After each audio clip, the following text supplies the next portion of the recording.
ጤና ይስጥልን እንደሙላችኋል ውድ ተመልካቾቻችን ከአባይ ቴሌቪዥን የሚተላለፍላችሁ የዕለተ ማክሰኞ ሰኔ 3 ቀን 2017 የዜና ላፍታ መረጃ ሰዓታችን ተጀምሯል።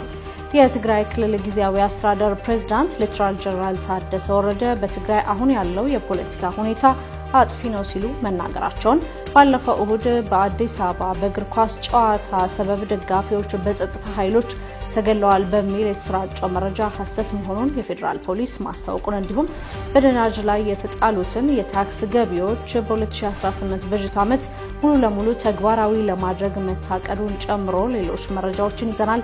ዜናውን እየመራው ራቢያ ከድር ከናንተ ጋር ቆይታ አደርጋለሁ። አብራችሁን ቆዩ። የትግራይ ክልል ጊዜያዊ አስተዳደር ፕሬዝዳንት ሌተናል ጀነራል ታደሰ ወረደ በትግራይ አሁን ያለው የፖለቲካ ሁኔታ አጥፊ ነው ሲሉ ተናገሩ።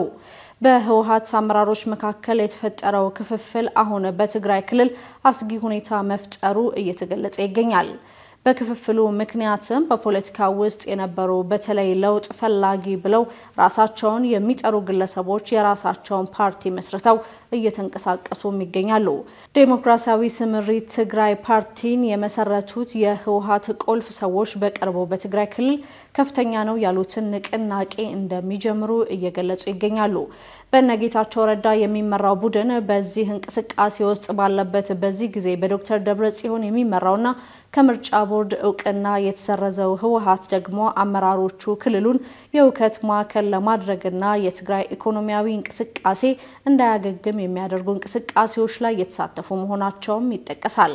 የክልሉ ሁኔታ እንዳሳሰባቸው የሚገልጹት የክልሉ ጊዜያዊ አስተዳደር ፕሬዝዳንት ሌተናል ጀነራል ታደሰ ወረደ በበኩላቸው በትግራይ ያለው የፖለቲካ ሁኔታ አጥፊ ነው ሲሉ ተናግረዋል። በትግራይ ክልል በትናንትናው ዕለት በተካሄደው የሃይማኖት ተቋማት ጉባኤ ላይ ንግግር ያደረጉት የክልሉ ጊዜያዊ አስተዳደር ፕሬዝዳንት ሌተናል ጀነራል ታደሰ ወረደ በትግራይ አሁን ያለው የፖለቲካ ሁኔታ አጥፊ ነው ሲሉም ተደምጠዋል። ይህ ጥፋት እንዳያመጣ የመከላከል ስራ መሰራት አለበት ያሉት ፕሬዝዳንቱ ጨምረውም ፖለቲከኞች የፈጠሩት ችግር የትግራይ ዋና ጉዳይ እንዲረሳ አድርጎታልም ብለዋል። በአሁኑ ወቅት ያለው አደጋ ማሸነፍ የሚቻለው በሰላማዊ መንገድ በአንድነትና በመግባባት ነው ያሉት ፕሬዝዳንቱ ሁሉም አካላት ጽንፍ ከረገጠ አካሄዳቸው እንዲቆጠቡ መልእክታቸውንም አስተላልፈዋል።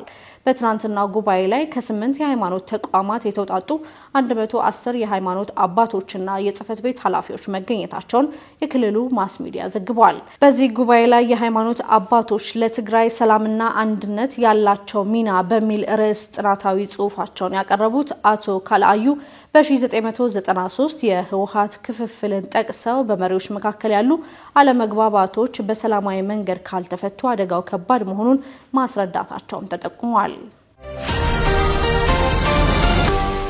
ባለፈው እሁድ በአዲስ አበባ በእግር ኳስ ጨዋታ ሰበብ ደጋፊዎች በጸጥታ ኃይሎች ተገለዋል በሚል የተሰራጨው መረጃ ሐሰት መሆኑን የፌደራል ፖሊስ አስታወቀ። ከትናንት በስቲያ እሁድ በአዲስ አበባ ከተማ በዝግ ስታዲየም ከተካሄደው የሲዳማ ቡናና ወላይታ ዲቻ የኢትዮጵያ ዋንጫ ፍጻሜ ጨዋታ ጋር በተያያዘ በጸጥታ ኃይሎች በጥይት ተመተው የተገደሉ ሰዎች ስለመኖራቸው ቆስለው ዘውዲቱ ሆስፒታል የተገኙም እንዳሉ በማህበራዊ ሚዲያዎች በስፋት ሲሰራጭ ነበር። ይህንን ተከትሎ ታዲያ የወላይታ ዲቻ ስፖርት ክለብ እንዲሁም የወላይታ ዲቻ ደጋፊዎች ማህበር በጸጥታ ኃይሎች የተገደሉ እንዲሁም ቆስለው ሆስፒታል የገቡ አንድም የወላይታ ዲቻ ደጋፊ አለመኖሩን አስታውቀዋል። ነገር ግን ከነበረው ሁኔታ ጋር በተያያዘ በአዲስ አበባ የተለያዩ እስር ቤቶች ደጋፊዎች መታሰራቸውን የደጋፊዎች ማህበር ፕሬዝዳንቱ አረጋግጠዋል። ይህን ወቅታዊ ሁኔታ በተመለከተ ታዲያ ትናንት ማምሻውን መግለጫ ያወጣው የኢትዮጵያ ፌደራል ፖሊስ በበኩሉ ባለፈው እሁድ በአዲስ አበባ በእግር ኳስ ጨዋታ ሰበብ ደጋፊዎች በጸጥታ ኃይሎች ተገለዋል በሚል የተሰራጨው መረጃ ሐሰት መሆኑን አስታውቋል። ሁለቱ ክለቦችን ለመደገፍ ከሐዋሳ ከወላይታ ሶዶና ከየአካባቢው የመጡ በርካታ ደጋፊዎች መካከል አለመግባባት በመፈጠሩ ጨዋታው በዝግ ስታዲየም እንዲካሄድ መደረጉ የተገለጸ ሲሆን ይህም በደጋፊዎች መካከል ይፈጠር የነበረውን ግጭት በማስቀረት ሕግና ስርዓት እንዲከበር መደረጉንም መግለጫው አስታውቋል። ነገር ግን የሀገሪቷ ሰላምና መረጋጋት የሚመራቸው በሀገር ውስጥና በውጭ ሀገራት ያሉ አካላት የሰዎች ሕይወት እንዳለፈ አስመስለው በመዘገብ ግጭት ለማስተጋባት እየሞከሩ እንደሆነ መታዘቡን የኢትዮጵያ ፌደራል ፖሊስ አስታውቋል። ፖሊስ ግጭቱን ለማባባስ ሲንቀሳቀሱ የነበሩ ውስን ግለሰቦችን በቁጥጥር ስር አውሎ ምርመራ ያጣራ መሆኑን አስታውቆ ውጤቱንም በየጊዜው ለህዝብ ይፋ እንደሚያደርግም ገልጿል። ከዚህ ውጪ በአንድም ሆነ በሌላ በኩል የእርስ በርስ ግጭት የሚፈልጉ አካላት ሰው ሞቷል እያሉ የሚያሰራጩት ወሬ ሐሰተኛ መሆኑንና በአንድም ሰው ላይ የሞትም ይሁን የአካል መጉደል ጉዳት አለመድረሱን ማረጋገጡን ከኢትዮጵያ ፌደራል ፖሊስ የማህበራዊ የትስስር ገጽ ያገኘነው መረጃ ያመለክታል። በነዳጅ ላይ የተጣሉትን የታክስ ገቢዎች በ2018 በጀት ዓመት ሙሉ ለሙሉ ተግባራዊ ለማድረግ መታቀዱ ተገለጸ። የገንዘብ ሚኒስትር አቶ አህመድ ሽዴ በህዝብ ተወካዮች ምክር ቤት 35ኛ መደበኛ ጉባኤ ላይ ተገኝተው የ2018 በጀት ረቂቅ ላይ ማብራሪያ ሰጥተዋል። የ2018 በጀት ዓመት የፌደራል መንግስት ወደ 2 ትሪሊየን የሚጠጋ በጀት ለምክር ቤቱ መቅረቡ የሚታወስ ሲሆን ምክር ቤቱም በዛሬው ውሎ በዚህ ጉዳይ ላይ ምክክር አድርጓል። ረቂቅ በጀት የተቀመጡ ግቦችን ከማስፈጸም የሀገር ደህንነትን ከማስጠበቅ ምርትና ምርታማነትን ከማሳደግ በተፈጥሮ ሰው ሰራሽ ችግሮች ምክንያት የተፈናቀሉ ዜጎችን ከመርዳት አንጻር በ2017 በጀት ዓመት የፕሮግራም በጀት አፈጻጸም በመገምገም ተዘጋጅቶ የቀረበ እንደሆነም የሚኒስትሮች ምክር ቤት ማስታወቅ ይታወሳል። ሚኒስትሩ ይህንን ረቂቅ በጀት በተመለከተ በሰጡት ማብራሪያ ኢትዮጵያ በ2018 በጀት ዓመት የ4 ቢሊዮን ዶላር ነዳጅ ወደ ሀገር ውስጥ እንደምታስገባ የኢኮኖሚ ትንበያ መቀመጡን አስታውቋል። በነዳጅ ላይ የተጣሉትን የኤክሳይዝ እና የተጨማሪ እሴት ታክስ 15 በመቶ ምጣኔዎች በ2018 በጀት ዓመት ሙሉ ለሙሉ ተግባራዊ ለማድረግ መታቀዱም ተገልጿል። በነዳጅ ላይ የተጣሉት የታክስ ገቢዎች ወደ መንግስት ካዝና እንዲገቡ በማድረግ ለመንገድ ጥገናና ለነዳጅ ድጎማ እንዲውል ይደረጋልን ብለዋል። በተጨማሪ በነዳጅ የሚሰሩ ተሽከርካሪዎች ላይ የሚጣል የሞተር ተሽከርካሪ ስርጭት ታክስን በቀጣይ ለመጣል በእቅድ መያዙም አመላክቷል። የነዳጅ ወጪን ለመቀነስ የኤሌክትሪክ ተሽከርካሪዎች ላይ የሚደረግ የታክስ ድጋፍ ቀጣይነት እንደሚኖረው መታቀዱንም ብሔራዊ ቴሌቪዥን ዘግቧል። በአማራ ክልል የማዳበሪያ ዋጋ በከፍተኛ ሁኔታ በመጨመሩ በቀጣይ ዓመት የምርት ማነስ ሊኖር እንደሚችል አርሶ አደሮች ተናገሩ። በአማራ ክልል የዚህ ዓመት የማዳበሪያ ዋጋ ካለፈው ዓመት ተመሳሳይ ወቅት ጋር ሲነጻጸር በእጥፍ በመጨመሩ ዋና ዋና የምግብ እህሎች ላይ መረቱ እንደሚችሉ የአካባቢው አርሶ አደሮች ተናግረዋል።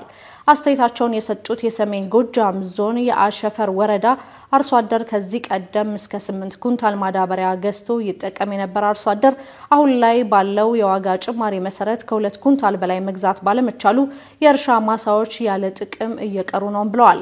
የማዳበሪያ እጥረት እንደሌለ የገለጹት የምስራቅ ጎጃም ዞን አንድ አርሶ አደር በማዳበሪያ ዋጋ በከፍተኛ ሁኔታ መጨመሩን ገልጸው ዋጋ እንዲቀንስ ለሚመለከተው አካል ጥያቄ ቢያቀርቡም አጥጋቢ ምላሽ አላገኘንም ሲሉ አስረድተዋል። ሌላ አስተያየታቸውን የሰጡት በዋግኽምራ ብሔረሰብ አስተዳደር የደሃና ወረዳ አርሶ አደር 50 ኪሎ ማዳበሪያ ባለፈው ዓመት 1600 ብር ይሸጥ እንደነበረ ገልጸው በዚህ ዓመት ተመሳሳይ መጠን ያለው ማዳበሪያ በ3800 ብር እየተሸጠ እንደሆነም ገልጸዋል። ከምዕራብ ጎጃም አስተያየታቸውን የሰጡት ሌላ አርሶ አደር በማዳበሪያ ሰበብ ሌሎች ተጨማሪ ክፍያዎችን ከፍላጎታችን ውጪ እንጠየቃለን ሲሉ ለዶቼ ቬለም ተናግረዋል። ይህንን ቅሬታ በተመለከተ ምላሽ የሰጡት በምክትል ርዕሰ መስተዳድር ማዕረግ የገጠር ክላስተር ልማት አስተባባሪ የአማራ ክልል ግብርና ቢሮ ኃላፊ ዶክተር ድረስ ሳህሉ የማዳበሪያ ዋጋ ከዶላር ዋጋ ማደግ ጋር ተያይዞ መጨመሩን ጠቁመው በዚህም ምክንያት የአንድ ኩንታል ማዳበሪያ ዋጋ 12600 ብር እንደሚደርስም ተናግረዋል። ሆኖም ክልሉ በአንድ ማዳበሪያ የ3600 ብር ድጎማ በማድረግ የአንድ ኩንታል ማዳበሪያ ዋጋ ከ8000 ብር እንዳይበልጥ መደረጉን ገልጸው በአጠቃላይ የአማራ ክልል የ82 ቢሊዮን ብር የማዳበሪያ ድጎማ ማድረጉንም አስረድተዋል። ሌሎች ክፍያዎች ከማዳበሪያ ጋር ተጣምረው መቅረባቸውን ትክክል አለመሆኑን ስለታመነበት እንዲቀር አቅጣጫ መቀመጡን የሚያመላክቱት ዶክተር ድረስ አርሶ አደሩ ግብር መክፈል ግን እንደሚገባው ማሳስበዋል።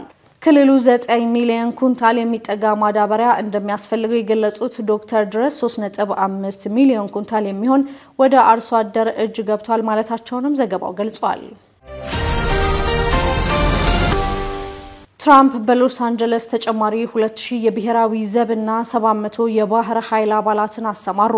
ትናንት አራተኛ ቀኑን በያዘው የሎስ አንጀለስ ተቃውሞ ተጨማሪ 2000 የብሔራዊ ዘብ አባላት መሰማራታቸውን ባለስልጣናት ገልጸዋል። ፔንታጎን የፌደራል መንግስቱ የተቃውሞ ሰልፉን ለመቆጣጠር እየወሰደ ያለውን እርምጃ ለማገዝ እንደሚሰሩ ማዘዛቸውን አረጋግጫለሁ ብሏል።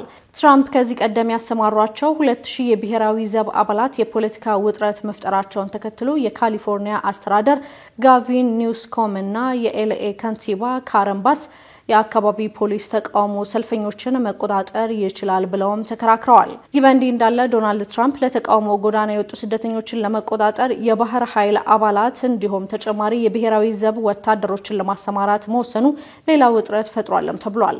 የትራምፕ አስተዳደር በሀገሪቱ በህገወጥ መንገድ የሚኖሩ ስደተኞች ከሀገር ለማባረር ከወሰዷቸው እርምጃዎች ሁሉ ይጠንከር ያለ ነው ሲል ቢቢሲ ዘግቧል። የሎስ አንጀለስ ፖሊስ በበኩሉ ተቃውሞ ሰልፈኞቹ ከአካባቢው እንዲሄዱ ለማድረግ መግፋት የጀመረ ሲሆን አነስተኛ ጥቃት አድራሽ የሆኑ ጥይቶችም ተኩሷል። ካሊፎርኒያ የትራምፕ እርምጃ የፌደራል ህግና የግዛት ሉዓላዊነትን የሚጥስ መሆኑን በመግለጽ የብሔራዊ ጥበቃና የባህር ኃይል ወታደሮችን ለማገድ የትራምፕ አስተዳደርን ከሳለች።